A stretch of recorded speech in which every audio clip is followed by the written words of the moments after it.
না, 1 নম্বর 1 নম্বর 1 নম্বর 1 নম্বর 1 নম্বর 1 নম্বর।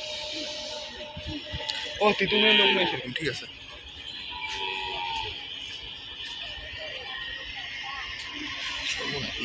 না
train number 727 আন্তনগর Rupsa express ট্রেনটি সৈয়দপুর প্রবেশ করলো।